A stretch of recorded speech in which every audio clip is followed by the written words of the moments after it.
উত্তরবঙ্গ থেকে দক্ষিণবঙ্গে গাঁজা পাচার করতে গিয়ে জঙ্গিপুর পুলিশ জেলার ফরাক্কা থানার পুলিশের হাতে ধরা পড়ল দুই মহিলা সহ এক ব্যক্তি।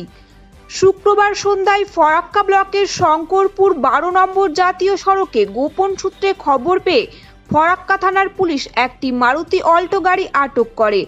সেই গাড়িতে পুলিশ তল্লাশি চালাতেই উদ্ধার হয় বিপুল পরিমাণে গাঁজা। পুলিশ সূত্রে জানা যায়, গাঁজাগুলি মালদা থেকে মুর্শিদাবাদের বহরমপুরে পাচার করার উদ্দেশ্যে নিয়ে যাচ্ছিল।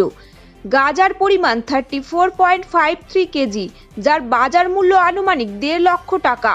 পুলিশ ওই গাড়ি সহ দুই মহিলা ও এক ব্যক্তিকে গাঁজা সহ গ্রেপ্তার করে। পুলিশ সূত্রে জানা যায়, ধৃতরা হলেন বিশ্বজিৎ দেবনাথ, বয়স 35 বছর, বাড়ি পূর্ব বর্ধমান কাটোয়া; স্বপ্না দে, বয়স 59 বছর, বাড়ি শিলিগুড়ি; ও স্বপ্না সরকার, বয়স 59 বছর, বাড়ি শিলিগুড়ি। ফরাক্কা থানার পুলিশ 7 দিনের রিমান্ড চেয়ে জঙ্গিপুর আদালতে পেশ করবে। কোথা থেকে ও কাকে দেওয়ার জন্য নিয়ে যাচ্ছিল তা তদন্ত করে দেখছে ফরাক্কা থানার পুলিশ।